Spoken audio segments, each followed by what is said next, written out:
இந்த நாளின் கருமையானவர்களே, இந்த கர்த்தருடைய கிருபை நாளை உங்கள் மத்தியிலே இந்த வார்த்தையை நான் செய்து செல்ல விரும்புகிறேன். இந்த நாளிலும் மத்தேயு சுவிசேஷம் 7ஆம் அதிகாரம் அவருடைய 13-14 நாங்கள் வாசிக்கும் பொழுது, மத்தேயு இது நான் நேற்றைய நாளிலே உபவாச கூட்ட ஜெபத்திலே நான் எடுத்த ஒரு பிரசங்கம்தான். மத்தேயு 7ஆம் அதிகாரம் 13-14 வாசிக்கும் பொழுது இங்கே நாங்கள் இப்படி வாசிக்கிறோம். யாரை வாசிக்க போகிறீங்களா? வாசிங்க. மைக் மைக் மைக் இதெல்லாம். கேட்டுக்கு போகிற வாசல் விரிவும் வழி விசாலமாய் இருக்கிறது, அதன் வழியாய் பிரவேசிக்கிறவர்கள் அநேகர். ஜீவனுக்கு போகிற வாசல் இடுக்கமும் வழி நெருக்கமாய் இருக்கிறது, அதை கண்டுபிடிக்கிறவர்கள் சிலர். நல்லா கேளுங்கள் அன்பானவர்களே, இந்த வருஷ கடைசியிலே நாம் வந்திருக்கிறோம். இந்த வருஷம் நாம் எப்படி வாழ்ந்தோம், எப்படி நம்முடைய காலங்களை நாம் செலவழித்தோம், அல்லது வீணடித்தோம், அல்லது பிரயோஜனமாக்கினோம் என்பது உங்களுக்கு தெரியும், எனக்கு தெரியும். ஆண்டவர் கிருபையாய் கொடுக்கிற ஒவ்வொரு நாளும், ஒவ்வொரு மாதமும், ஒவ்வொரு மணி நேரமும் விலையேற பெற்றவைகள். பல சந்தர்ப்பங்களை ஆண்டவர் நமக்கு கொடுக்கிற, இதெல்லாம் ஒரு சந்தர்ப்பம் நமக்கு கிடைக்கிற இதெல்லாம். அண்மையில் கூட நாங்கள் ஒரு அடக்க ஆராதனை எங்கள் அதாவது ஜீவொளி சபை ஆர்னமில் நடந்தது. நீங்களும் வந்தீர்கள், ஒரு சில மக்கள் வந்தீர்கள், வந்து துக்கத்தை எல்லாம் பகிர்ந்து கொண்டீர்கள். நல்லது. ஆனால் மனுஷனுடைய வாழ்க்கையை பார்க்கும் பொழுது இன்றைக்கு நேற்று அவரோடு கூட அந்த மனுஷரோடு கூட உறவு ஏற்பட்டது போல் இருந்தது. ஆனால் ஏறத்தாழ 20 வருஷம் சென்றிருக்கிறது அவர் நம்முடைய சபையிலே இருந்து. ஆனால் இப்பொழுது பார்க்கும் பொழுது ஒரு நேற்று முந்தினால் தான் ஒரு பழக்கம் ஏற்றப்பட்ட மாதிரி, அதுக்கு சீக்கிரமாக போயிட்டார் ஆண்டு. வாழ்க்கை அப்படி முடிஞ்சதாண்டு. இப்போ வாழ்க்கை என்பது 4 விரல் கடை என்று சொல்லப்பட்டிருக்கிறது. சங்கீதக்காரன் சொல்லுகிறான் நிறைய வசனம். நெய்கிறவன் நெய்கிற நாடாவை போல, அதாவது முந்தின நாட்கள் நெசவு எல்லாம் அப்படி நூலை எடுத்துட்டு போட்டு அப்படி நெறிவார். அந்த மாதிரியான மிக விரைவாக எரிகிறவன் நெசவு எரிகிறவன் போல என்னுடைய நாட்கள் போகிறது, நூலை எறிவது போல். ஒரு நீர்க்குமிழியை போல எங்களுடைய வாழ்க்கையை நாங்கள் முடித்து போகிறோம். ஒரு தண்ணீருக்குள்ளே ஒரு நீர்க்குமிழி உண்டாயிட்டு இருந்தால் அது அப்படியே வந்து வெடித்து சிதறி போகிறது நீர்க்குமிழி வாழ்க்கை. ஒரு புகையை போல எங்களுடைய வாழ்க்கையை நாங்கள் கழித்து போட்டோம். புகை, ஒரு நெருப்பு புகை தொடங்கி கொஞ்சம் நேரம் புகை இல்லாமல் போகும், நெருப்பு அவிந்து சாம்பலாய் போய் புகை இல்லை, நோ ஸ்மோக், எல்லாம் போகும். கொஞ்சம் விளங்குற பிள்ளைகளுக்கு நெருப்பு அழிஞ்சு போகுது. நீர்க்குமிழி ஒரு பூவை போல எங்களுடைய வாழ்க்கை. ஒரு பூ, எங்களுடைய பூ ஒரு பூவை போல இருக்குது. எப்படி இன்றைக்கு பூக்குது, மாலையில் வாடி போகுது, குயிக்காக போகுது. நாங்களும் கடந்து போகிறோம்.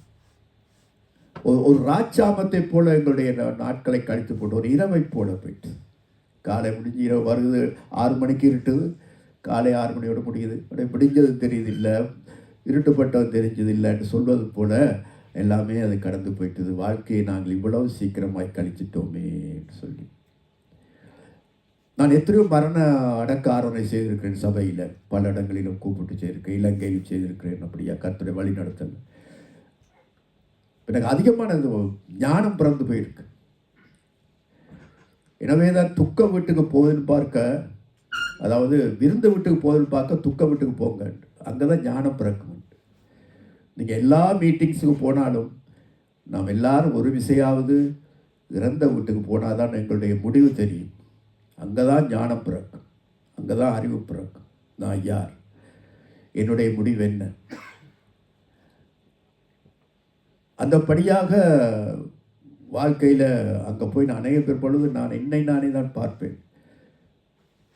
முடிவு என்ன, இதுக்கு பிறகு என்ன, எண்ணத்தை நாங்கள் ஓடினோம், எண்ணத்தை நாங்கள் செலவழித்தோம், எண்ணத்தை பாடினோம், எண்ணத்தை நாங்கள் கொண்டு போனோம், ஒன்றுமே இல்லை.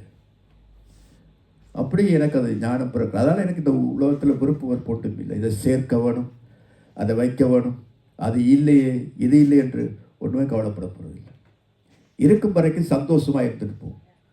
இன்றைக்கு நான் சந்தோஷமாய் 4 பேருக்கு பயன்பட்டால் பிரயோசனப்பட்டால் போதும். நாளைய தினத்தை குறித்து பயந்து சந்தோஷத்தை கொடுக்கிறார்கள் சிலர். நேற்றைய நாளில் நடந்த தவறுகளையும் குற்றங்களையும் நினைத்து வருத்தப்பட்டு அந்த நாள் வீணாக்கிறார்கள். பயத்தையும் துக்கத்தையும் வைத்து இந்த நாளுக்குரிய சந்தோஷம் மனமகிழ்ச்சி போய் நோயிலே இருக்கிறார்கள், டிப்ரெஷனிலே, மன அழுத்தத்தில் இருக்கிறார்கள். ஏன் இந்த வாழ்க்கை? ஏன் இப்படி வாழ வேண்டும்? நாளைய நாள் இருந்தால் நாளைய நாள் பார்த்து கொள்ளட்டும். பார்க்கிறோமோ கையில் வருவதோ தெரியாது, யாருக்கு தெரியும்? நேற்றைய நாளில் நீங்கள் அழுது கூப்பிட்டாலும் உபவாசம் பண்ணி 40 நாள் இருந்தாலும் கர்த்தர் திருப்பி தருவாரோ? இல்லை. இந்த ஒரு நிமிஷம் போனது தான், இந்த மனத்தியால் போனது தான், திருப்பி கிடைக்காது. அதே போல் என்னுடைய வாழ்க்கையில் எத்தனை வருஷங்கள் போயிட்டு நான் இனி கூப்பிட முடிக்க முடியாது. கூப்பிட்டாலும் வராது, அழுதாலும் வராது, தவம் இருந்தாலும் அது திரும்பி வராது. இப்போ நாட்களை நாம் எப்படி கழிக்கிறோம்? உயிரோடு இருக்கும் பொழுதே மற்றவர்களுக்கு நன்மை செய்யுங்கள். நான் எல்லாருக்கும் கண்முன்னுக்கு உயிரோடு அவன் இருக்கிறானோ, நாளைக்கு இருக்கிறானோ இல்லையோ, இருக்கும் பொழுதே உங்கள் பெற்றோருக்கோ, உங்களுடைய வயதான மக்களுக்கோ, அல்லது உங்களுடைய நண்பர்களுக்கோ, உங்களுடைய சிநேகிதர்களுக்கோ, உங்களுக்கு கூட பிறந்தவர்களுக்கோ நன்மை செய்யுங்கள். உங்கள் பிள்ளைகளை தகப்பன்மாருக்கோ தாய்மாருக்கோ. திடீரென்று உங்கள் தகப்பன் தாய்மார் கண் மூடிட்டால் பிறகு வருத்தப்படுவீர்கள். ஐயோ, இப்படி தெரிஞ்சிருந்தால் நான் அப்பாவோடு நல்ல நேசமாய் பழகியிருப்பேனே, அவரை நான் எரிஞ்சு விழுந்திருக்க மாட்டேனே, அடே அம்மாவுக்கு நான் உதவி செய்திருப்பேனே, அம்மாவை நான் தூக்கெறிஞ்சு பேசி விட்டேனே, ஐயோ என்னுடைய அண்ணனுக்கு நான் மரியாதை செலுத்தவில்லையே, அவனை நான் சாரசாரமாய் பேசி திட்டி விட்டேனே, 2 மாதமாய் அவனோட கதைக்காமல் போய்விட்டேனே, என்ற அக்காவுக்கு, என்னுடைய தங்கச்சிக்கு, என் தம்பிக்கு, ஐயோ நான் ஏதாவது அவங்களுக்கு சந்தோஷமாய் கதைச்சிருக்கலாம், ஏதாவது ஒரு பகுதியை சிரித்து இல்லையே, நான் தனியே இருந்து அவனையும் தனியை விட்டு வாழ்ந்து அவனுடைய துக்கத்தில் பங்கு கொள்ளேன் என்று கவலைப்பட்டு அழுது பிரயோசனம் இல்லை. அப்படி இறந்த பிறகு நீங்கள் அவர்களை குறித்து ஐயோ என்னுடைய அப்பா, என்னுடைய அம்மா, என்னுடைய அவர், இவர், என்னுடைய புருஷன், என் மனைவி புகழ்ந்தும் பேசியும் பிரயோசனம் இல்லை. என்னத்துக்கு? அவர் எழுப்பி பார்க்க போகிறாரா? அடே, உயிரோடு இருக்க நேரத்தில் என்ன ஒரு வார்த்தை பொழுது பேசினீங்க? நான் உயிரோடு இருக்கும் பொழுது எப்படி இருக்கிறீங்க, சுகமாக இருக்கிறீங்களா, நல்லா இருக்கிறீங்களா, எப்படி இருக்கிறீங்கன்னு ஒரு வார்த்தை பேசல. செத்த வீட்டில் நீ உயர்த்தி பேசுறியா? என் அப்பாவால் நான் இப்படி இருக்கிறேன், என் அம்மாவால் இப்படி இருக்கிறேன், அதெல்லாம் தேவையில்லைங்க. அதெல்லாம் தேவையில்லை. No use. உயிரோடு இருக்கும் பொழுதே சொல்லு, அப்பா உங்களால் தான் அப்போ நான் அப்படி இருக்கேன், அம்மா உங்களால் தான். எவ்வளோ சந்தோஷப்படுவாங்க அந்த நேரத்தில். செத்தப்புறம் சொல்லி அங்கே எழுப்பி பார்க்க போகிறாங்களா, என் மகன் எனக்கு சாட்சி சொல்லியிருக்கிறான். மடவேலை பார்க்காதீங்க. நானும் தான் இப்போ எனக்கு சொல்கிறேன், நான் மறித்தால் என்னை அங்கே ஒன்றும் போல வேணாம், என்னை பாராட்டி வேணாம், இருக்கட்டும் அன்பாக பேசி 2 வார்த்தை நீங்கள் உயிரோடு பேசினா போதும். முடிஞ்சால் என் கதை முடிஞ்சது, என் பேர் முழுக்க போகுது, என்னோட எல்லாம் போய் முடியுது. கொண்டு போய் தூக்கி போடுறா போடலாம், எங்கேயாவது பேக்கில் கட்டி தூக்கி இடம் இருக்கணும். இந்த உடம்பு இனி முடிஞ்சு. இதுக்கு பெரிய மரியாதை, பெரிய கல், பெரிய சிலை ஒன்று மேடம் நுப்பாட்டு. நான் இதான் சொல்கிறேன். உயிரோடு இருக்க மாட்டோம் 4 வார்த்தை ஒரு மனுஷனுக்கு நீங்கள் போய் நன்மை செய்யும். கண் முன்னுக்கு இருக்கிறவனுடைய தாய் தகப்பனுக்கு நீ உதவி செய்யாமல் மறித்த பிறகு அழுதேன், ஐயோ அம்மா அப்பாண்டு. நான் சேர்த்த கோபம் வரும் எனக்கு. அடக்கான சில பேர்கிட்ட செய்கையை பார்த்துட்டு எனக்கு தெரியும், சில தாய் தகப்பனை என்ன கண்ணீர் விட்டு என்கிட்ட அழுதுருக்கிறாங்க. எனக்கு தெரியும், சொல்லியிருக்கிறார் பாஸ்டர், எனக்கு தனிமை, பேர பிள்ளை இருக்குது, பிள்ளைகள் இருக்குது, ஒன்றாவது வந்து கதைக்கிறதில்லை, பேசுவதில்லை. வருவாளுகள் வந்து போட்டு ஏதாவது போவாங்க, எல்லாம் செய்வாங்க, ஏதாவது காசு கொடுத்தா மட்டும் அவட்டு போயிடுவாங்க. மற்ற ஒரு நாள் எங்கள்கிட்ட வந்து ஒரு வீட்டை க்ளீன் பண்ணியும் ஏனொன்று பார்த்துண்டும் போனதில்லை. தனிமை. கதைக்கிறாங்களே இல்லை, கதைக்கு ஆக்கள் இல்லை. இந்த அம்மாவை அனுப்பி வைங்க, நவமி அனுப்பி வை கதைக்கிறதுக்கு. எத்தனை வயதான ஆக்களை பற்றி எனக்கு தெரியும். நான் அனுப்புகிறேன், நான் போய் கதைப்பேன். இதுதான் ஊழியம், இதுதான் ஊழியம். தனிமையானவர் இருக்கிறார்கள் எத்தனையோ பேர், அவர்களை போய்ட்டு ஏன்னு கேட்க மாட்டோம். எங்கேயாவது ஒரு கூட்டத்தை கண்டா, பெரிய ஆக்களை கண்டா, அவர்களை கண்டா தான் ஓடி போய் நாங்கள் ஐயோ நீங்கள் வந்துட்டீங்களா போனீங்களான்ட்டு. அந்த வீட்டில் ஒரு மூலையில் ஒரு ஜீவன் ஒன்று அழுது கொண்டு இருக்குது. ஐயோ என்னை கதைக்க மாட்டார்களா, கூட ரத்தம் தான் அங்கே இருக்குது. வயதானவர்கள் இலங்கையில் இருக்குதோ, இந்தியாவில் இருக்கோ, எந்த தேசத்தில் இருக்கோ தெரியாது. அதுகளை பார்த்து சாப்பிட்டீங்களா, வந்தீங்களா, போனீங்களான்னு கேட்க முடியாத நீ இறந்த பிறகு அழுதுக்குள்ளார் என்ன பிரயோசனம்? பூ வச்சு என்ன பிரயோசனம்? ஏன் காசை வீணாக்குற? ஏன் படத்தை வீணாக்குற? சந்தோஷப்பட போகிறாரா? இப்போ இருக்கும் பொழுதே, வருஷ நாட்கள் கர்த்தர் கொடுக்கும் பொழுதே நன்மை செய்யுங்க. 4 பேர் சபையில் கண்ட விசாரிங்க. இன்றைக்கு இருக்கிற நாளைக்கு இல்லாமல் போயிடும். ஐயோ, நான் வாலிபன், இன்னும் ஒரு 50 வருஷம் கணக்கு போட போறியா? போடாதே, வாலிபனை போடாதே. இன்றைக்கு காலம் மாறி போயிருக்கு. வாலிபர்களும் சரி, குழந்தைகளும் சரி, பெற்றோரும் சரி, எந்த நேரத்திலும் மரணம் அவங்களை சந்திக்கிறது. சும்மா சும்மா ஜட்ஜ் பண்ண, சும்மா கனவு காணாதீங்க. எனக்கு ஒரு இருதய அடைப்பு வந்தது உங்களுக்கு தெரியும். வந்து அப்படியே ஒரு மரண இருள் சூழ்தான். ஒரு நிமிஷத்துக்குள்ள எல்லாம் மறந்து என்னுடைய எல்லா வாழ்க்கை அப்படி வந்துச்சு. ஒரு படம் கடைசி, ஆண்டவரே என் மீது இரக்கமாயிரும். அந்த அப்படி ஒரு படம் பக்குன்னு போச்சு. லைஃப் என்ன இப்போ எங்கே முடிக்க போகிறேன், அது எல்லாருக்கும் வரும். அந்த நிமிஷம் வந்து போகும். எப்படி இந்த வாழ்க்கையை செலவழித்தேன், இந்தாப்பா என்ன நடக்க போகுது, என்ன செய்ய போகிறேன், என்ன செய்ய போகிறாய் ஆண்டவரே. யாருக்கா வந்தாட, யாருக்கா என்னத்தை வேண்ட, பிள்ளைக்காக மனைவிக்காக ஒரு ஞாபகம் வராது. ஒருவர் வர மாட்டார்கள். எங்களை ஆத்மாவை குறித்த கதரும், ஆண்டவரே என்னை மன்னிச்சிருங்க.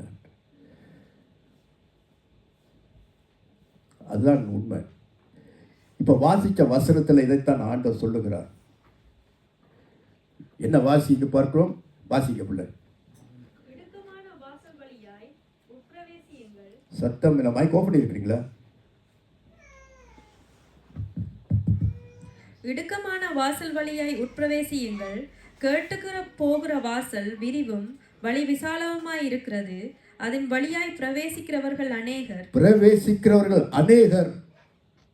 ஜீவனுக்கு போகிற வாசல் இடுக்கமும் வழி நெருக்கவுமாய் இருக்கிறது. அதை கண்டுபிடிக்கிறவர்கள் சிலர், பலர், சிலர். இந்த பேசும்பொழுது எந்த சந்தர்ப்பத்தில் இவர் பேசுகிறார் என்று சொன்னால், ஆண்டவர் இதற்கு முதல் 5-6 அதிகாரங்களிலே மலை பிரசங்கம், மலை உபதேசம் என்ற ஒரு டீச்சிங், ஒரு போதனை அவர் சொல்லுகிறார். எல்லாத்தையும் பேசி போட்டுதான் கடைசியில் மக்களுடைய கையில் விடுகிறார். இப்போ எந்த பாதையில் நடக்க போறீங்க? இடுக்கமான வாசல் வழியாக போக போகிறீங்களா, அல்லது அழிவுக்கு போகிற விசாலமான பாதை ஒன்று இருக்கும், அதனால் நீங்கள் போகிறீர்களா? ஒரு இடுக்கமான ஒரு வாசல் இருக்குது, அதில் நீங்கள் அதுக்குள்ளால நீங்கள் கேட்டுக்குள்ளால கதவுக்குள்ளே போக போகிறீங்களா, அல்லது பிற்றியோ திறந்த கதவு வாசல் ஒன்று இருக்கு அதுக்குள்ளால போக போகிறீங்களா? அப்போ என்ன பேசினார்? 5-6 உபதேசம் என்ன பேசினார் நமக்கு தெரியும். என்ன சொன்னார்? மாயக்காரனை போல இருக்காதீங்க, நடிக்காதீங்க என்றார்.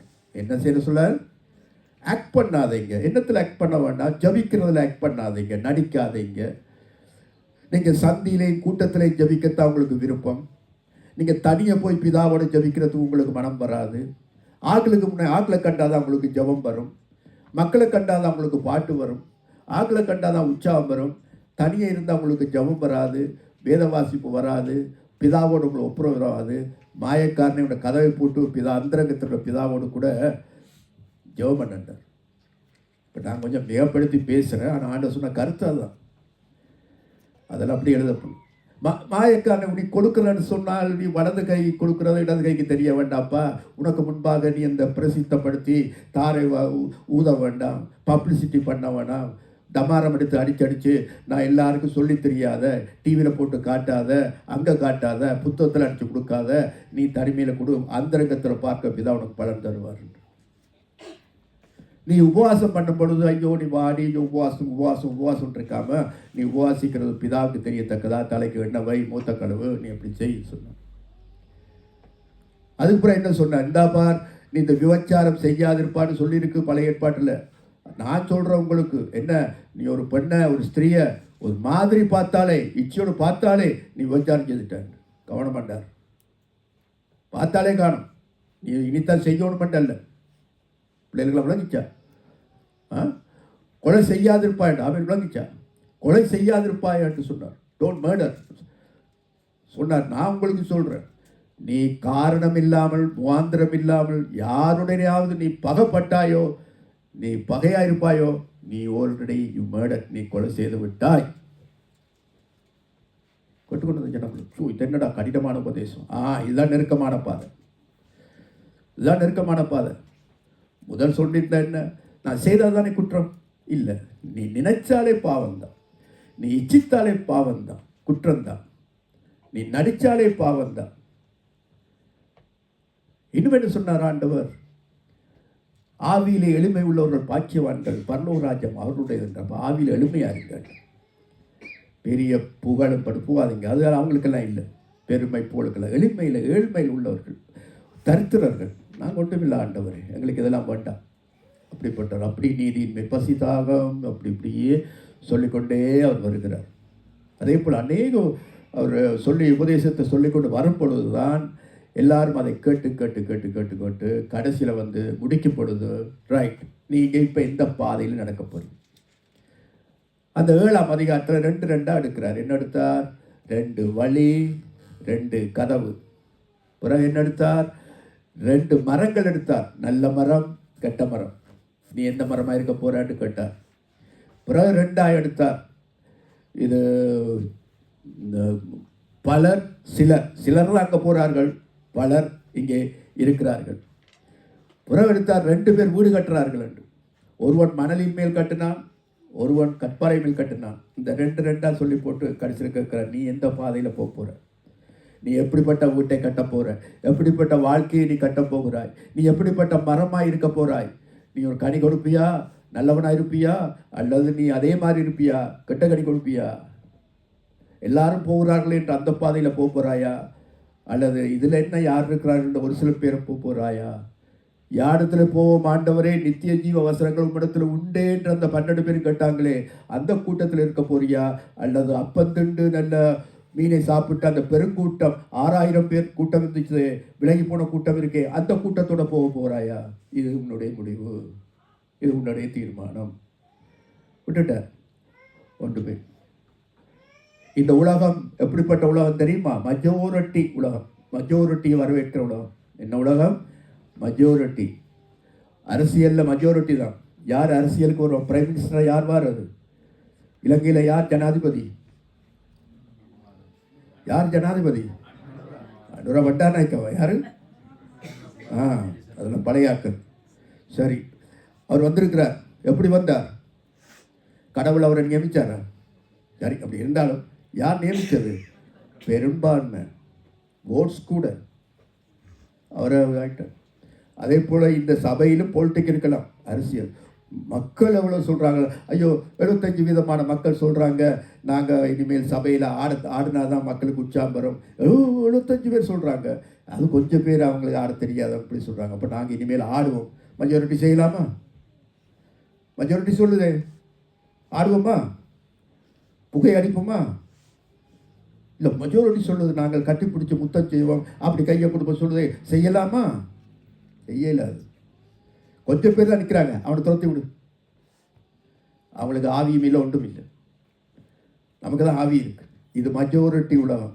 அதனால் மெஜாரிட்டி எந்த பக்கம் இருக்குதோ அந்த பக்கம்தான் மக்கள் சேருவார்கள், போவார்கள். அதனால் நாங்கள் அப்படி இருக்கக்கூடாது. வசனம் என்ன சொல்லுது, வார்த்தை என்ன சொல்லுது, ஆண்டவர் என்ன சொல்லி வச்சிருக்கிறார், அந்த பக்கம் நிற்கவும். பிள்ளைகளுக்கு நல்லா தமிழ் தெரியுமா? விளங்குதான்?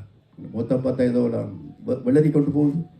அம்மா அப்பாட்ட கேட்டு கொடுங்க, சொல்லுவாங்க. என்ன சேட்டை கொஞ்சம் டிஸ்டர்ப் வச்சு இருக்கணும். நாடு ஓட என்ன செய்? நடுவில் ஓடுறா நீ, அங்கே பக்கம் ஓடாது. நாடு எங்கே ஓடுது? நடுவில் ஓடு. ஊரோட ஒத்துப்போ, எதிர்த்து நிற்காத, அழிஞ்ச. ஊரோட ஒத்து ஓடு, நாடோட நடுவோடு. அப்படி பெரும்பான்மையை சொல்லி எங்கிட்ட சொல்லி கொடுத்துருக்குறாங்க. பெரும்பான்மை எந்த பக்கம் இருக்கோ அந்த பக்கத்தில் ஓடு. வேதம் என்ன சொல்லுகிறது? மகனே, பாவிகள் உனக்கு நயம் காட்டினாலும், பாவிகள் உனக்கு நயம் காட்டினாலும் நீ என்ன செய்யாத, சம்மதிக்காத. எங்களை எல்லாருக்கும் ஒரு பை இருக்கும், நாங்கள் எல்லாருமே சேர்ந்து ஒரு கூட்டமாக இந்த காரியத்தை செய்வோம் என்று இந்த பாவிகள் உன்னை கூப்பிட்டாலும், நயம் காட்டினாலும், உன்னை அப்படி ஆசை வார்த்தை காட்டினாலும் நீ மட்டும் இடம் கொடுத்துடாத என்று வேதம் சொல்லுது. அந்த மெஜாரிட்டிக்கு போயிடாத, நீ தனித்து நில்லை. வாலிபனே, வாலி பிள்ளைகள் கவனம் அன்னைக்கு பள்ளிக்கூட பிள்ளைகள்லாம் அப்படி சொல்கிறாங்க. உங்களோட பெரிய கூட்டம் யூனிவர்சிட்டியில் அவ்வளோ சொல்கிறாங்க, வேலை செய்கிற இடத்தை அவ்வளோ பேர் சொல்கிறாங்க. எனவே நானும் ஒரு இந்த காரியத்தை செய்தால் என்ன, அவங்களோட கொஞ்சம் போகத்தானே வேணும், இல்லாட்டி அவங்க ஒதுக்கிடுவார்களே. செய்யாத, நில். அதில் பிரவேசிக்கிறவர்கள் ஜீவனுக்கு அழிவுக்கு போகிறவர்கள் அநேகர், பலர், பிக் க்ரௌட். ஆனால் கர்த்தாவே என்று சொல்லி அவருடைய பாதையில் போடுறது சிலர். விரல் விட்டு என்னன்னா, நீ எந்த கூட்டம், நாங்கள் எந்த கூட்டம், சிலரா பலரா,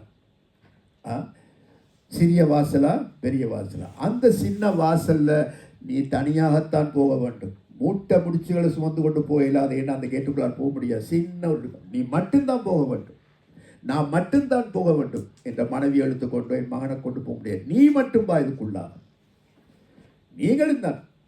உடைய அப்பா அம்மா கொண்டு போய் சேர்ப்பார்கள், பிள்ளைகளுடைய அப்பா அம்மா கொண்டு போய் நீயாகத்தான் போகணும், நீயாக அறிக்கை பண்ணணும்.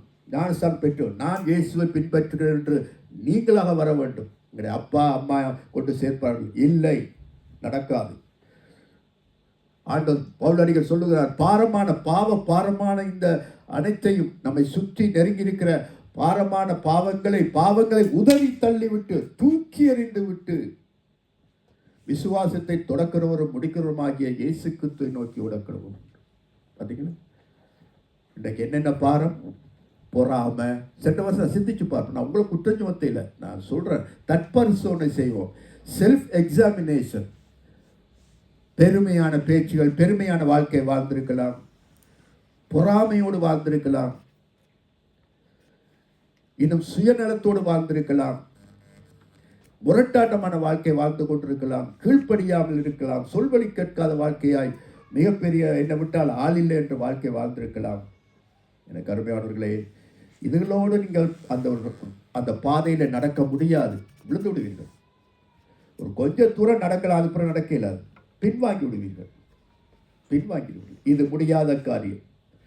கிறிஸ்துவை பின்பற்ற முடியாத என்னால் நான் உலகத்துக்கு போகிறேன் என்று ஒரு காலத்திலே சிலுவை என் முன்னே உலகம் என் பின்னே என்று பாடிய நீ சரியான முறையில் வாழாவிட்டால் உலகம் என் முன்னே சிலுவை என் பின்னே என்று மாறும் பாட்டு.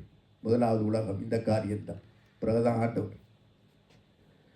இந்த வருஷம் நம்ம சோய்த்து பார்ப்போம், ஆராய்ந்து பார்ப்போம். நான் அன்றைக்கு சொன்னபடியே கர்த்தருடைய பாதையிலே அவர்தான் எனக்கு முன்பாக நான் வைத்திருக்கிறேனா அல்லது உலகம் பிடிச்சிருக்கா? நான் எப்படிப்பட்ட மூட்டை வச்சு கொண்டிருக்கேன்? அந்த இடுக்கமான வாசல் வழியாய் நான் பிரவேசிக்கிறேன். இயேசு கிறிஸ்து சொன்னார், நானே வாசல் என்றார். நானே வாசல் என்றார். ஐ ஆம் த கேட் என்றார், டோர் என்றார். வேற டோர் இல்லை. நீ அதில் போகிறாயா? நீ கிறிஸ்துவின் பாதையிலே அந்த இடுக்கமான பாதையில் போகிறாயா அல்லது என்னுடைய மனம் போன போக்கிலே? சொல்லுவோமே, மனம் போன போக்கிலே. ஒரு பாட்டு படித்தானே ஒரு கவிஞன், போகலாமா வருண்ண, கால் போன போக்கிலே நடக்கலாமா, கண் போன போக்கிலே பார்க்கலாமா? இதுதான் இந்த கட்டுப்பாடு இல்லாத வாழ்க்கை. அது பெரிய வாசல். கண் என்னத்தை பார்க்குது? எல்லாம் பார்ப்பேன், மொபைல்லையும் பார்ப்பேன், அங்கேயும் பார்ப்பேன், இங்கேயும் பார்ப்பேன், இதையும் பார்த்துட்டு போகும். எதையும் பார்ப்பேன், யாரையும் பார்ப்பேன், எப்படியும் பார்ப்பேன். கண் போன போக்கிலே. யார் அப்படி பார்த்தார்? கண் போன போக்கிலே போகலாமா? யாரு? தாவீது ராஜா. பத்சேபாள் குளிக்கிறார். ராஜாக்களுடைய யுத்த காலம் வந்தது. அதுக்கெல்லாம் அவர் போயிட விருப்பம் இல்லை. அவரை யாரும் கேட்க முடியுமா? ஏன் ராஜா யுத்தத்துக்கு போயில? நீ யார என்ன கேட்கறதுக்கு? சொல்லுவாரா சொல்ல மாட்டாரா? தெரியுமா, நான் ராஜா, யுத்தத்துக்கு போவேன், வீட்டில் இருப்பேன், நான் எதுவும் செய்வேன், நீ யாரு கேட்க? கேட்டவனே போட்டு தள்ளிடுவார். கட்டுப்பாடு இல்லாத வாழ்க்கை, அதுதான் விரிவான வாசல். அதை கட்டுப்பாடு இல்லாத வாழ்க்கை இன்றைக்கு கிறிஸ்தவ மக்கள் நீங்கள் விரும்புகிறாங்க. வாலிப பிள்ளைகள் எல்லா சபையிலும் விரும்புகிறாங்க. கட்டுப்பாடு இல்லாத வாழ்க்கை. நாங்கள் எதையும் செய்வோம், அதையும் செய்வோம், யாரும் சொல்லக்கூடாது, சொல்லி காட்டக்கூடாது. சொன்னால் எங்களுக்கு கோபம் வந்துடும். நாங்கள் இந்த பக்கம் வர மாட்டோம். அன்பாளர்களே, சபை ஏன் வைத்திருக்கிறார்? ஏன் வைத்திருக்கிறார் சபையை? சொல்லுங்கள் பார்க்கலாம் எல்லாரும். ஏன் சபையை வைத்திருக்கிறார்? ஏன் சபை கூடியவர்களை விட்டுவிட வேண்டாம் என்று சொன்னார்? சொல்லுங்கள் பார்க்கலாம். எதுக்காக? சாமி கும்பிடவா? ஆண்டவர் கும்பிடவா? வீட்டில் கும்பிடு, வீட்டை கும்பிடு. சபையில் ஆண்டவர் மட்டும் கும்பிட்றதல்ல, வணங்குறதும் அல்ல. இங்கே டிசிப்ளின் இருக்குது, ஒழுக்கம் இருக்குது. நீ இப்படி செய்யக்கூடாது, இந்த உடுப்பு கொடுக்கக்கூடாது, நீ இப்படி டிசிப்ளினாக இருக்கும், சொல்வழி கேட்கணும், பெரியாக்களை மதிப்பு கொடுக்கணும், வயதானவர்களை கண்டால் தாய் போல கதைக்க வேணும், வாலிப ஸ்திரீகளை கண்டால் சகோதரியை போல பேசு, வயதான மூத்தவர்களை கண்டால் தாப்பனை போல பேசு. டிசிப்ளின், ஒழுங்கு. கேட்டால் சரியான பதில் சொல், சண்டை பிடிக்காத, கீழ்ப்படி, சொல்வழிக்கள். அதுக்குத்தான் இந்த ஸ்கூல் மாதிரி சபையை வைத்திருக்கிறாரே ஒழிய, மனுஷனைத்தான் அவர் சரி பண்ணுறார் ஒழிய, டைமண்டை கொண்டு தான் வெட்டுவார்கள் ஒழிய, மனுஷனை கொண்டு மனுஷனைத்தான் செய்வார். அங்கே யாரும் தேவத்துவம் பெற மாட்டார். போதர் தான் அதுக்கே போதர் வச்சிருக்கிறார். டீச்சருடைய வேலை என்ன? பள்ளிக்கூடத்தில் டீச்சருடைய என்ன வேலை? ஏஞ்சல் என்ன வேலை? டீச்சருடைய வேலை சொல்லதான் டக்குன்னு கண்ணெல்லாம் தெரியுது எல்லாருக்கும். என்ன வேலை? இமானுவேலா டீச்சருக்கு என்ன வேலை? சிகரெட் எடுத்து லைட்டருக்கு அடுக்கிறோம் இல்லையா? அது இங்கத்திய டீச்சர். சிகரெட் வச்சிருக்கிறவங்கள்ட்ட லைட்டர் இருக்காது, அது இங்கத்திய டீச்சர் தான் கேட்பாங்க. நாங்கள் ஃப்ரெண்ட்ஸ், பள்ளிக்கூடத்தில் நாங்கள் டீச்சர் இல்லை. டீச்சர்னு சொன்னால் கண்டிப்பு, ஒழுக்கம், அப்புறம் பாடம், இந்த ரெண்டு சொல்லி கொடுக்குறது. ஒழுக்கமும் பாடம் இதான் டீச்சர். அதுக்கெல்லாம் போதவர் வச்சிருக்கிறார். ஒழுக்கத்தையும் இவர் சொல்லிக் கொடுக்குறது. அது இந்த காலத்தில் நாங்கள் விரிவான வாசல் அடப்போம். இவர் என்ன எங்களுக்கு சொல்ல, அவர் என்ன போகக்கூடாது. ஓகே, கீழ்ப்படிப்பு கேட்கும். பைபிள் சொல்லுவது, ஆண்ட சொல்கிற ரைட் செய்யணும். அதுக்கு தான் சபை. அப்போ கட்டுப்பாடு இல்லாத வாழ்க்கையை இன்றைக்கு விரும்பினீங்கன்னு சொன்னால் அது அழிவுக்கு கொண்டு போயிருக்கும். சந்தோஷமாக இருக்கும், மகிழ்ச்சியாக இருக்கும், எல்லாரும் வரவேற்பார்கள். எங்கட கூட்டத்தில் சேர்ந்து விட்டால் நல்ல வரவேற்பு இருக்கும், புகழ் இருக்கும், ஆர்ப்பரிப்பு இருக்கும். ஆனால் முடிவு, டெஸ்டினேஷன், அதுதான் நாங்கள் பார்க்கணும். மரணம் ஒன்றுமில்லை. ஆனால் இடுக்கமான வாசலில் ஒருவரும் வரவேற்க மாட்டாங்க, தட்டி கொடுக்க மாட்டாங்க. நீ அப்படியோ கஷ்டப்பட்டு நீ ஒடுக்கி அடக்கி போகும் பொழுது முடிவிலே ராஜ கிரீடம் உனக்கு வைக்கப்படும். எது வேணும்? ராஜ கிரீடம். இந்த பிள்ளைகளா இப்போ ஞானஸ்தானம் எடுத்த நோக்கமே என்னத்துக்காக? சும்மா ஏதோ ஆண்டவரை ஏற்றுக்கொள்கிறேன் இல்லை, நான் அந்த ஒடுக்கமான வாசல் வழியாய் நடக்க நான் ஒப்பு கொடுத்திருக்கிறேன் என்று. இடுக்கமான வாசல், இடுக்கமான வழி. ஒரு காணாமல் போன குமாரன் போனானே, எப்படி? தண்டை இஷ்டப்படி எல்லாம் செலவழித்தான். கட்டுப்பாடே இல்லை, தாப்பட விட்டு ஓடுனான். ஏன்? கட்டுப்பாடு, ஒழுங்காக இருக்க முடியாது. எல்லாம் போய் எல்லா பெண்களோட இருந்து செலவழித்து பண்டி தின்ற அளவுக்கு போயிட்டான். இனி மரணம் தான் அடுத்த கேட். ஆனால் ஆண்டோடைய கிருபையினால் மனம் திரும்பினான், புத்தி தெளிந்தான், ஓடி வந்துட்டான் ஒழுங்கான வாழ்க்கை. அதே போல இந்த நாட்களில் நீங்கள் அப்படி யாராவது ஒழுங்கற்ற வாழ்க்கை வாழ்ந்து கொண்டிருப்பீங்க. மனம் போன வாழ்க்கை, கண் போன வாழ்க்கை, கால் போன வாழ்க்கை வாழ்ந்தால் இந்த வருஷம் எப்படி வாழ்ந்தீங்கன்னு செக் யூர் செல்ஃப். உங்களை எக்ஸாம் பண்ணி பாருங்கள். உங்களுடைய செலவு, நான் எப்படி இருக்கிறேன்? என்னுடைய வாழ்க்கை கிறிஸ்துவை நோக்கி ஓடிக்கொண்டிருக்கிறதா? கிறிஸ்துவுக்கு மகிமைப்படுகிறதா? இன்னொருவன் இருந்தான், கட்டுப்பாடான வாழ்க்கை. யாரு? யோசேப்பு. அவனுக்கிட்ட இருந்துச்சு, யாருமே இல்லை வீட்டில். பாவம் செய்ய நல்ல சந்தர்ப்பம். என்ன சொல்லிட்டோன்னா, இவ்வளவு பெரிய பொல்லாப்பை நான் தேவனுக்கு விரோதமாய் எப்படி செய்வேன் என்று தூக்கி எறிஞ்சிட்டு ஓடிட்டான். அதுதான் கட்டுப்பாடான வாழ்க்கை. ஆரம்பத்திலே அவனை என்ன சொல்லியிருப்பார்கள்? கிடையே, இவனை போல புத்தி கட்டவன் இல்லை, நல்ல சந்தர்ப்பத்தை இழந்துட்டானே என்று சொல்லுவார்கள். ஆனால் அதை செய்திருந்தால் இன்றைக்கு யோசேப்பு தேரே போயிருக்கும். இன்றைக்கு யோசேப்பு எப்படிப்பட்ட ஒரு பிரைம் மினிஸ்டராக, ராஜாவோ ஏற்றப்பட்டு எல்லாரும் அவரை உதாரணம் காட்டி பேசக்கூடிய கட்டத்தில் நாங்கள் வந்திருக்கிறோம்.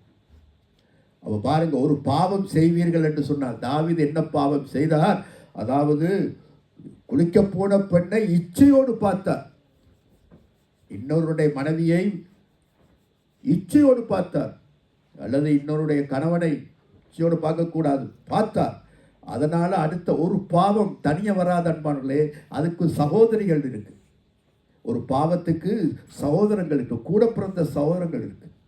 ஒரு பாவத்தை நீ செய்வாயானால் அவரோடு சேர்ந்து இன்னொரு 2-3 பாவங்களை சேர்த்து வரும். என்ன பாவம்? இவர் இச்சித்து பார்த்தார். அடே வத்சேபாலை நான் இதுவரைக்கும் பார்க்கல, பெண்ணை இச்சித்து பார்த்தார். அடுத்ததாக வேதம் சொல்லுகிறது, மாட்டானுடைய இருதையோ, மாட்டையோ, மனைவியோ, பிள்ளையோ, குட்டியோ எதுவாக இருந்தாலும் என்ன செய்யாத, இச்சிக்காத. 10வது கட்டளை அதை செய்தார். அதனால் அவருக்கு கிடைத்தது என்ன? உரியாவை கொலை செய்தார். கொலை செய்த குற்றம் வந்துட்டது. 2வது விபச்சாரம் நடந்தது. 3 பாவம் சேர்ந்து வந்துட்டு. அது தனியாக வராது ஒரு பாவம். நீங்கள் ஒரு பொய் சொல்லுவீர்கள்டா, சொல்லுவார்களே, ஒரு பொய்யை மூட என்னம்மா பொய் சொல்கிறார்கள் சொல்லுங்க உங்களோட அனுபவத்தை.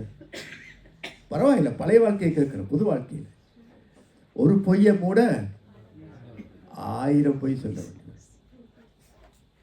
குட்டி அப்படியே தாய் தகப்பு பேரப்பிள்ளையெல்லாம் வந்து சேர்ந்துட்டு ஒரு பொய் தான்.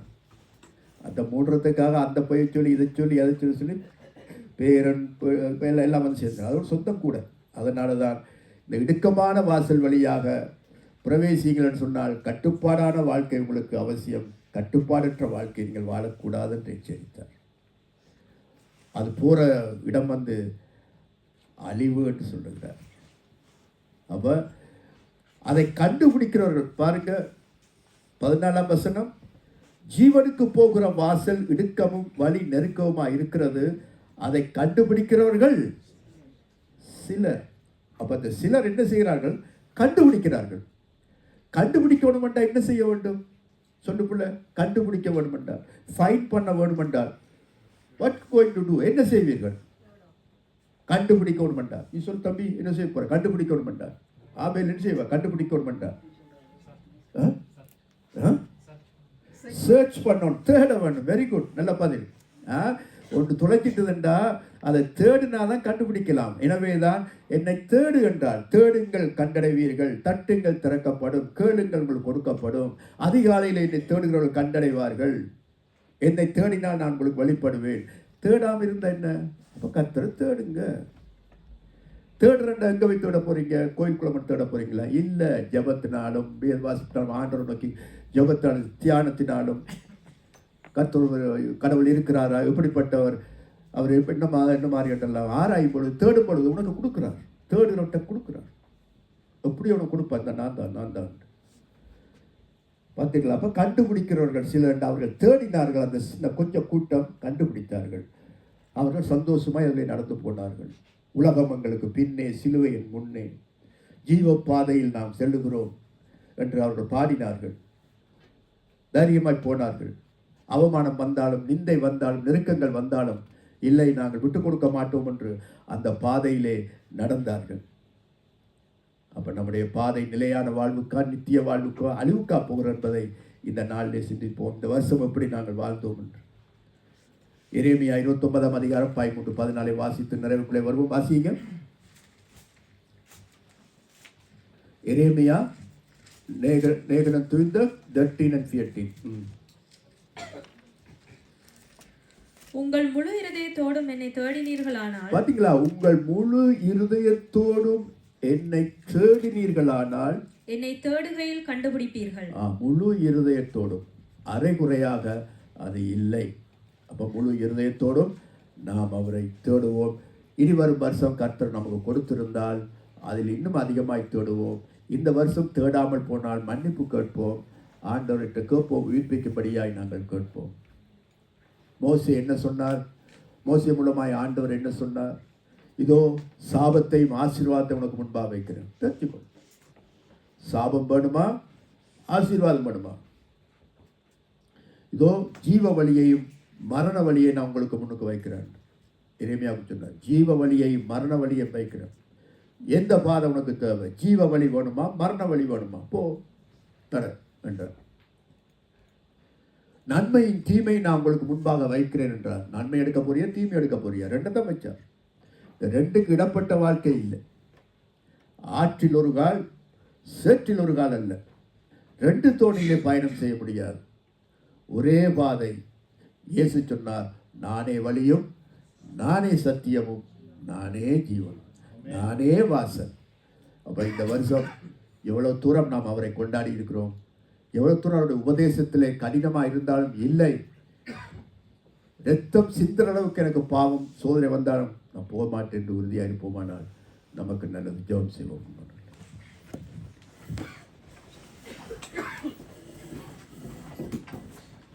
ஆண்டவரை நோக்கி பார்ப்போம். வைக்க ஆண்டவரை நோக்கி நாங்கள் பார்ப்போம்.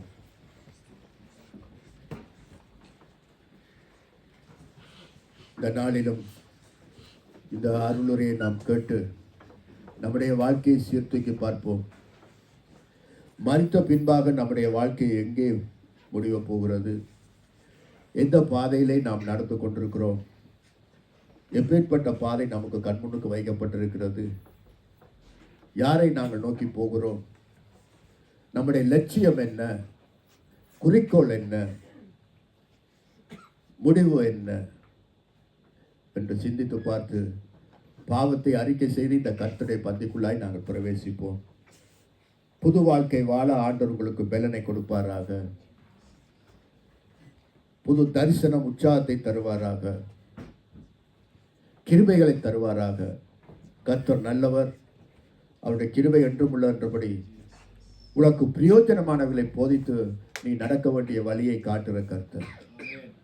உயிரோடு இருக்கும் வரைக்கும் நன்மை செய்யுங்க. நன்மை செய்யாமல் ஒரு நாளையும் நீங்கள் வீணாக கழிக்காதீங்க.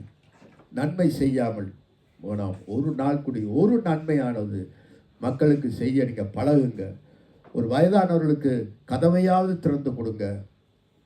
ஒரு வயதானவர் பிள்ளைகள் ரோட்டை கடக்க உதவி செய்யுங்க. ஏதாவது ஒரு நன்மை. யாராவது உறவினர்கள் எவருக்காவது ஒரு கஷ்டப்பட்டவர்களுக்கு ஒரு வீட்டில் போய்ட்டு உதவியோ அல்லது அவர்களுக்கு ஏதாவது நன்மைகளோ ஏதாவது ஒரு நன்மை ஒரு நாளில் செய்யுங்கள். ஜெபியுங்கள், மன்றாடுங்கள். தேவ சமூகத்திலே மற்றவருடைய ரட்சிப்புக்காக அன்பாய் விசாரியுங்கள். செய்தி போடுங்கள். நல்லா இருக்கிறீங்களா, நல்லா இருக்கணும் என்று அவர்களை பாராட்டுங்கள்.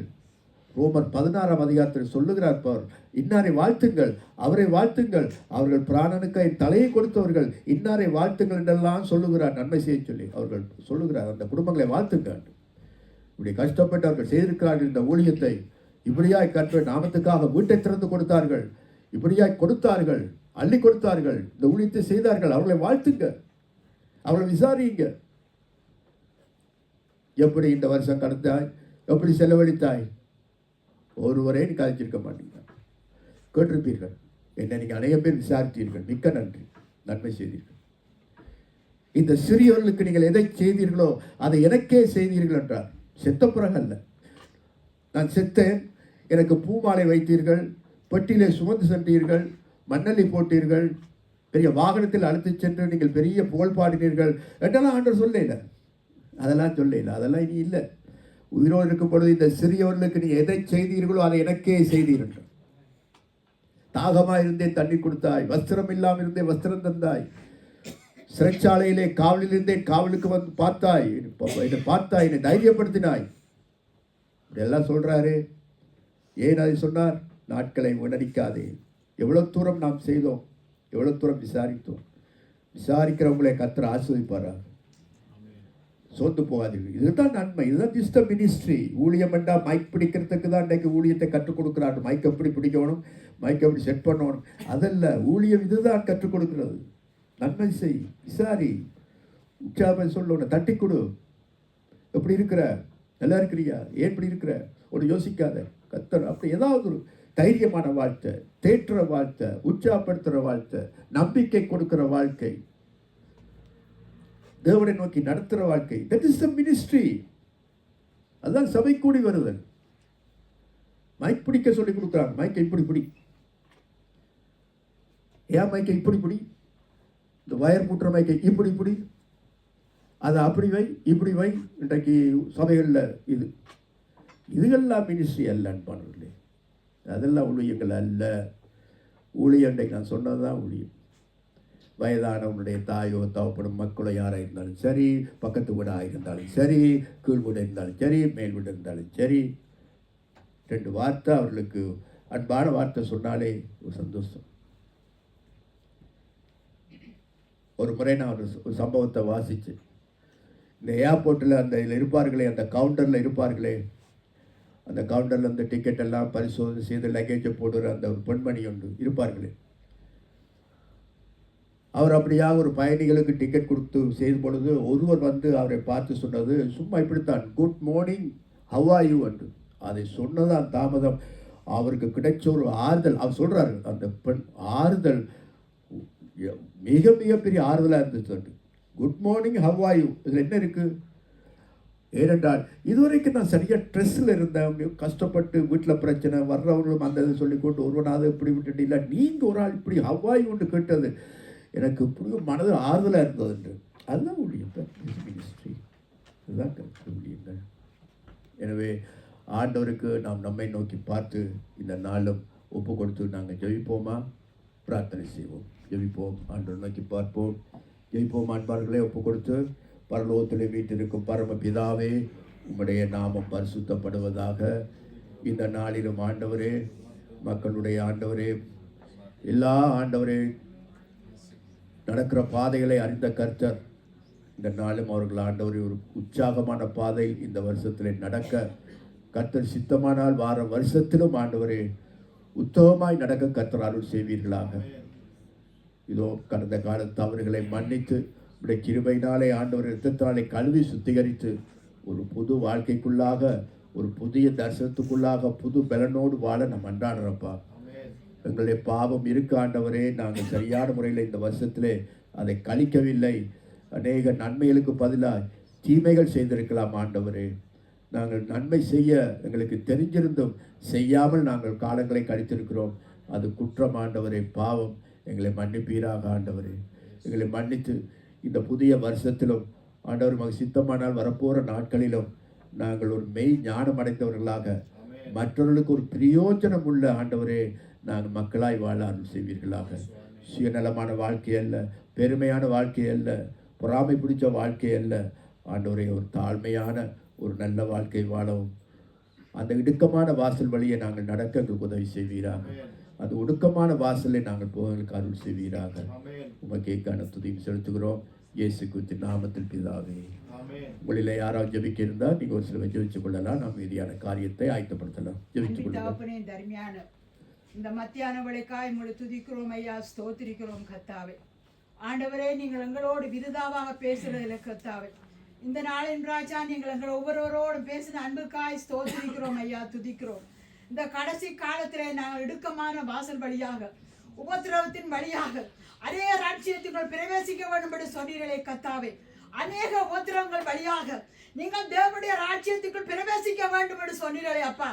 ஆறுபடியால் கத்தாவே, உபத்திரவங்களோ, வியாகுலங்களோ, வியாதியோ, மரணமோ, எதுவோ கிறிஸ்துவின் அன்பை விட்டு என்னை பிரிக்காது என்று அறிந்திருக்கிறார் என்று சொன்ன பிரகாரம் ஐயா, நாங்கள் இந்த இடுக்கமான வாசல்களிலே நாங்கள் செல்லத்தக்கதாக பரிசுத்தரே எங்களை நீங்கள் ஆயத்தப்படுத்தபடியாய் கெஞ்சுகிறோம் ஐயா. பலமும் அல்ல, பராக்கிரமும் அல்ல, என்னுடைய ஆவியினாலே கூடும் என்று சொன்னவரே, பரிசுத்த ஆவியானவரே, எங்களுக்கு ஒவ்வொருவருக்கும் நீங்கள் கிருபை பாராட்டும்படியாக நாங்கள் கெஞ்சுகிறோம். இந்த கடைசி காலத்திலே நாங்கள் கத்தாவே விளிம்பிலே நிற்கிறோம் ஆண்டவரே. இக்காலம் செல்லாது என்று சொன்னீர்களே கத்தாவே. ஆண்டபடியால் கத்தாவே, பாரம்பரிய யாவற்றை கத்தாவே எங்களை வேதனைப்படுத்துகிற ஒவ்வொரு காரியங்களை விட்டு ராஜா, விசுவாசத்தை தொடக்கிறவரும் முடிக்கிறவரும் ஆகிய இயேசு கிறிஸ்துவை நோக்கி நாங்கள் விசுவாசத்திலே ஓடவும் கத்தாவே, இந்த இடுக்கன் வாசல் வழியாக உங்கள் ஒத்துழைப்போடு உங்கள் கிருபையோடு ஆண்டவரே நாங்கள் செல்ல எங்கள் ஒவ்வொருவருக்கும் நீங்கள் கிருபை பாராட்டும்படியாக நாங்கள் கெஞ்சுகிறோம். தகப்பனே, எங்கள் ஒவ்வொருவரையும் பலப்படுத்தும் இந்த நாளிலும் ராஜா, நீங்கள் எங்களோடு ஆண்டவரே உடைய ஜீவனுள்ள வார்த்தை மூலம் இடைப்பட்ட அன்புக்காய் ஸ்தோத்திரம். இந்த வார்த்தையை நாங்கள் விட்டு விடாதபடி கத்தாவே, நாங்கள் அதிகாலை வேளையிலே உம்முடைய சமூகத்தை தேடவும் உம்முடைய கிருபையினாலே நாங்கள் ஆண்டவரே இந்த இடுக்கமான வாசலிலே உபத்திரத்தின் வழியாக நாங்கள் செல்லத்தக்கதாகவும் எங்கள் ஒவ்வொருவரை நீங்கள் பலப்படுத்தும்படியாய் எல்லா துதிய கனமாய் உங்கள் ஒருவருக்கே செலுத்தி கர்த்தராகிய இயேசு கிறிஸ்துவின் நாமத்தில் ஜெபிக்கிறேன் பிதாவே. ஆமென். ஸ்தோத்திரம் ராஜா. ஆண்டவரே, அப்பா உங்களை நன்றியோடு ஸ்தோத்திரிக்கிறோம், துதிக்கிறோம். ஆண்டவரே, ஜோதோ ஜீவனுக்கு போகிற வாசல் இடுக்கமாக இருக்கிறது. உலகத்துக்கு கேட்டுக்கு போகிற வாசல் விரிவு அகலமாக இருக்கிறது என்று பார்க்கிறோம். ஆண்டவரே, இடுக்கமான வாசல் வழியாய் நாங்கள் வரிந்து நுழைய ஆண்டவரே எங்களுக்கு உதவி செய்ய வேண்டும்படியாக ஜெபிக்கிறோம். இதோ என்னை, அப்பா, என்னுடைய குடும்பத்தை, பிள்ளைகளை, சபையாரை ஒப்பு தருகிறோம். இடுக்கமான வாசல் வழியாய் ஆண்டவரை நாங்கள் உட்பிரவேசிக்க ஆண்டவரை உதவி செய்யுங்கப்பா. ஆண்டவரே, மனிதர்களுடைய தயவை ஆண்டவரை நாடி நாங்கள் விழுந்து விடாதபடிக்கு கர்த்தாவே, நாங்கள் உங்களுடைய ஆண்டவரே தயவை நாடி ஆண்டவரே உண்மையோடும் உத்தமத்தோடும் நடக்கக்கூடிய ஞானத்தை தாருங்க சுவாமி. இதோ ஆண்டவரே, கர்த்தரிடத்திலே வருகிறவன் ஆண்டவரே அவர் உண்டென்றும் ஆண்டவரே நன்மை செய்கிறார் என்றும் அறிந்து தங்களுடைய நீதி வெளிப்படும்படியாய் கர்த்தருடைய சமூகத்திலே வருகிறார்கள் என்று வேதம் சொல்லுகிறது. அந்த வார்த்தையின்படி உங்களிடத்திலே நாங்கள் வந்து நீதி வெளிப்படும்படியாய் எங்களுக்கு உதவி செய்யுங்கப்பா.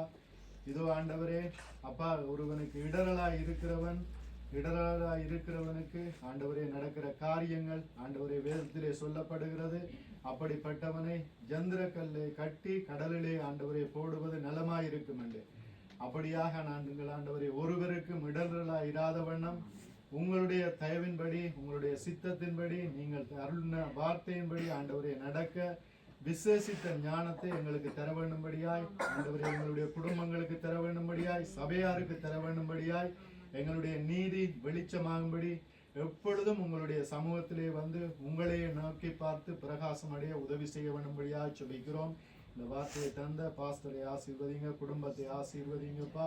இந்த வார்த்தையின்படியா எங்களுடைய வாழ்க்கையிலே இருதயத்திலே நல்ல நிலத்திலே விழுந்த விதையாய் அது 100 அத்தனையாய் 60 அத்தனையாய் 30 அத்தனையாய் பலன் கொடுக்க வேண்டும்படியாய் ஜெபிக்கிறோம். ஆண்டவராகிய இயேசு கிறிஸ்துவின் நாமத்தினாலே எங்களை தாழ்த்தி உங்களை உயர்த்தி ஜெபங்கள்